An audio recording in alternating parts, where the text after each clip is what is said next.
Hey everybody, this is Kim the Stitch Witcher, and I want to thank you for purchasing my PDF pattern for the massage chair covers.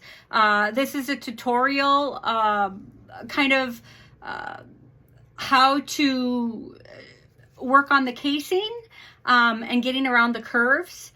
And the print that I have right here that I'm working on is a cute little butterfly.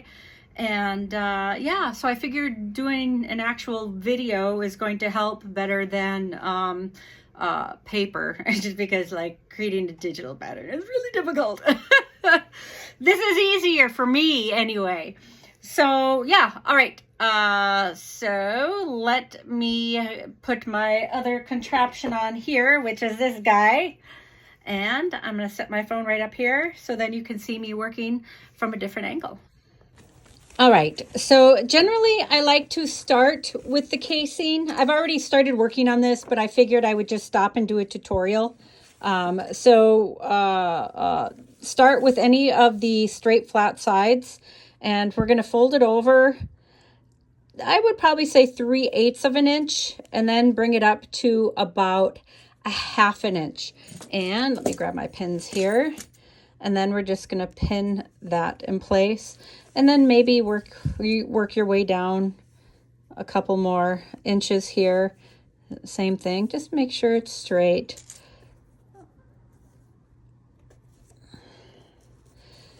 And what I try to do is work from the center to the corners.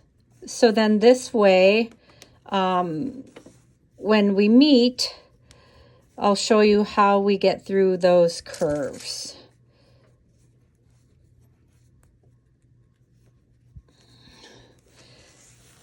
So let's come through this way.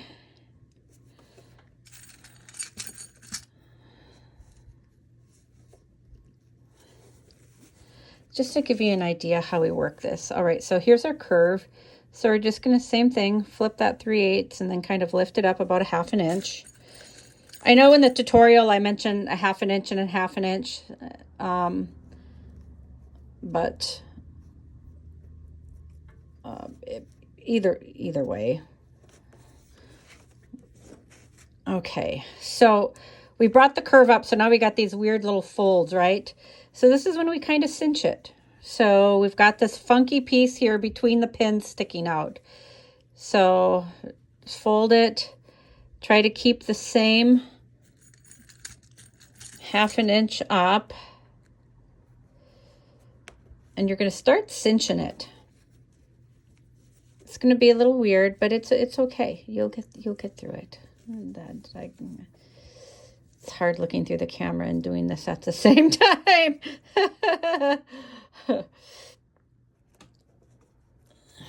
There we go. Okay, so we got this little buckle here, right? You can see from the side, that funky little buckle. Let's see if I can. And we just create more buckles, which is fine. I mean, we got to get through the curve. I don't like doing any type of like a box fold over, because when you're folding it and folding it again, when you get the elastic coming through, it's going to catch. And that's why I don't like doing fold overs, right? Because you want that elastic to come through seamlessly. So you're going to have all these funky buckles, which is totally fine. Buckles, I don't know what you call it. Hills, waves, right? And just keep pinning them down and pinning them down. So you're going to put a lot of pins around that, getting around that curve. Same thing coming from the other side. Again, just press it flat.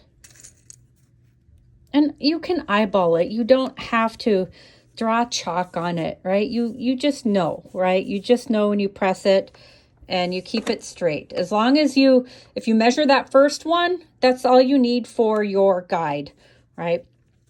Okay, so here we come to that funky corner-ish. Just same thing, fold it up and over.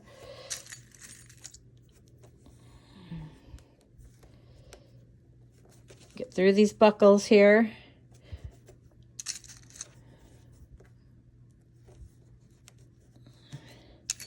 And then just put extra pins in. Get those buckles down, calm it down, calm it down. And you see here we've got got that guy, and just, there you go. Eventually that machine's just gonna damp it down, right? Let's get in there. So yeah, that is how that looks. You got all these pins around this corner, and that's good. It's perfect. Now, I also mentioned creating labels so you can tell the difference. See here? So this is kind of a stretch vinyl. This was before Joann's went out of business, sadly. But I have a drawer of strips that I cut, right? Multiple. This is what I use to make a lot of my massage holsters and the trim for. So I just take a piece and, okay, so here, let's just say this. So just got a short little piece, and I would just probably cut maybe like an inch and a half, cut a bunch of pieces. And then as you can see, I just kind of took the pinking shears to it, and just to give it a little decorative on the edge there. And this is a Sharpie that I wrote on there. So now I know that this is the pattern for the knee. Another tool that I want to show you are these little pinchers right here.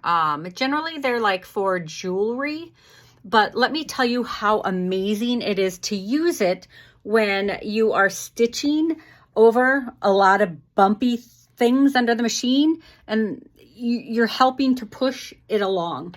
So it's not describing, it's going to be difficult. So I'm going to show you a little video of this particular tool that I use when I am sewing. All right, again, so here's all those little bumpy waves and buckles and all that stuff that we've got.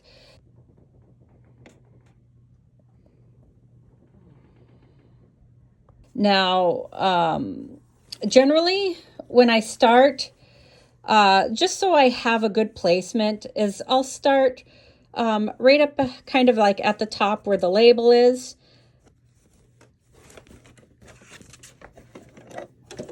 So then it's just easier to find. All right, so do that first stitch back and forth. So this is when I pick this tool up. Let me get in as close as I possibly can. Oh, this is going to be hard to see. All right, so what you can do here, let's see if I can bring my light around a little more, is actually just help to press it down. It's almost like you're putting an extra needle in that spot. But also what you're doing is you're helping to move the machine along so it doesn't get stuck. And let me tell you, I have not had the needle hit this yet. And if it does, it just slides off of it. You just come around it slow enough and just press it down. Again, press it down. I know it's hard to see with my fingers in the way. My two fingers. Just press it down. But you see what I'm doing? I'm helping to push it along.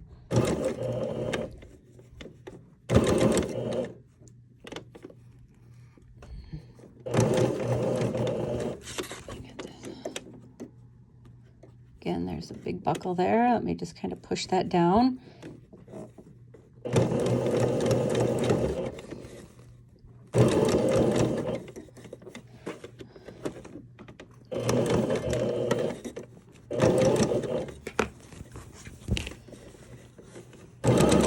And then once you're in the straight and narrow, right, you got a nice little, you can speed it up, right? You're on the Autobahn here, all right? And you're just taking this backhand and just gently guiding it, but you're not actually pushing it. You're just guiding it to make sure it doesn't stick on a pin or a needle. I know it is.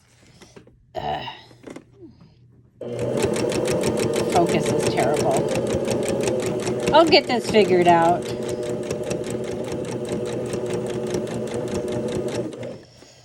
All right, again, here we come around with the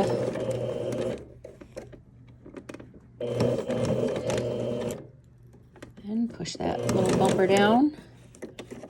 Kind of guide it slowly as we get around the curve here.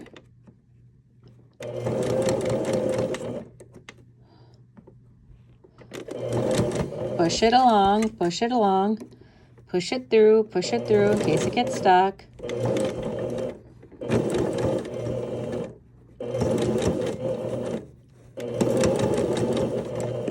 Now at this point, you're around the curve, so you can just slightly guide that with that back hand, pulling it through. So yeah, there you have it. Let me just kind of give you a little idea of how that stitching looks. Can I get up closer? No. Let's see if I can. Oh, look at that. There we go. See?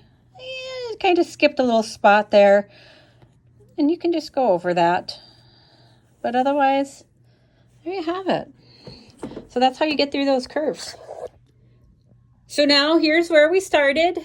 And there is the label. And this is where we are going to stop. And we just do a little back stitch here and flip that up. My spring has been bad on this. I've had it fixed so many times. And now we're going to use this opening right here to lace our elastic through. But make sure you take out all your pins first. So before we get that elastic threaded in there, what I like to do is singe those edges. This way it doesn't fray as much, and plus it's kind of rubbery, so it'll melt, and it's almost like, you know, gluing it with some fray stop. Just torch those edges just a little bit. Yeah, there you have it. Beautiful. Okay, so you have a couple of options. Either if you don't have a threader, which is, oh, where did my threader go? I think I put it right back into here. It got lost in there. You have one of these little threaders, and you can just kind of throw the elastic in there and just pull it all the way down and stuff it inside and scooch it. If you don't have a threader, your next bet would be, I keep dropping everything. All right. Another tip. Oh, shoot. Go to the hardware store and buy one of these magnety grabbers. A lot of the handymen use it for like their nails and stuff. But let me tell you how awesome it is for pins. So at the end of the night, when I'm done sewing, I don't have to get on my hands and knees. Click. Rather, I just put that down there, and there you have it. Okay, so if you don't have one of these threaders, a safety pin works beautifully as well. Just thread that just right on the end there. There you have it, right? And then you're just going to push it through, push it through, push it through. But before you do anything, so make sure you don't push it through and then this gets lost up in there. So we're going to stop every now and again, and you're going to give it a tug, give it a tug. Keep pushing it through, scrunching it, pushing it, scrunching it, pushing it. And eventually you're going to try to pull it towards the end. So eventually this will keep getting up in there. We're about halfway. So we're just going to pull it, pull it, pull it.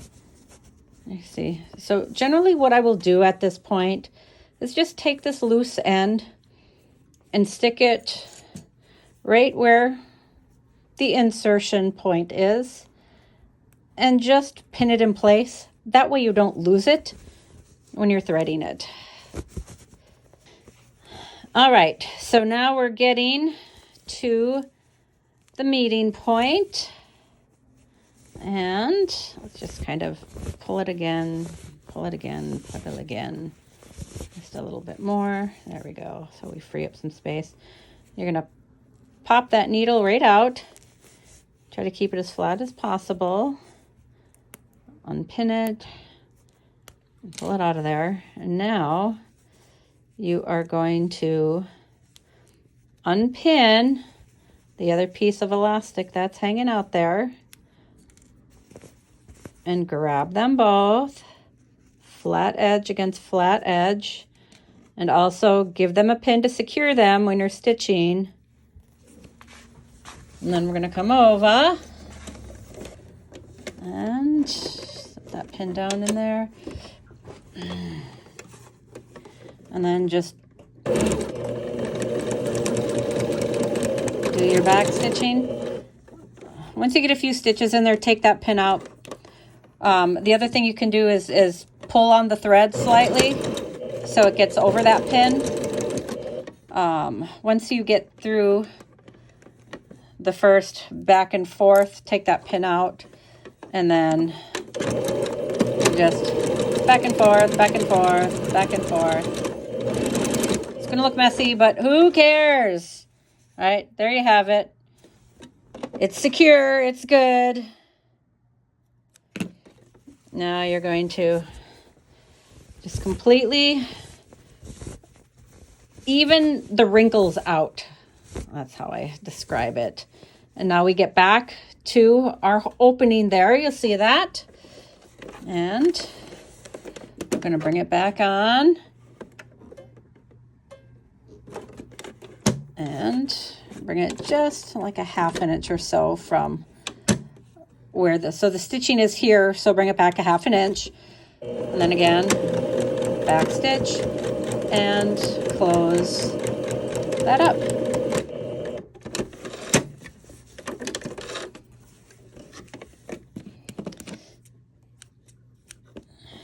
There you have it. There it is. Boom, boom. Again, just kind of do another run through, stretching it out, making sure the wrinkles are kind of even everywhere. And this is the actual, as you could see, it was the knee pad. And voila, there you have it. All right, everybody, I hope that helps. I know I need to create a tutorial for the armrest and the face cradle, which are probably even more difficult than this, and I didn't even think about it until I was halfway through. Then I'm like, you know what, let me create a video tutorial. So I've got another massage chair that I'm going to be putting together of slip covers, so I will be creating a tutorial for that. So I hope you enjoyed that. I'm going to try to get some more tutorials for some of the items that I'm going to be making patterns for, and maybe just kind of doing a few other things as well. All right, everybody, peace out, and within my friends, happy sewing, witches. Bye-bye.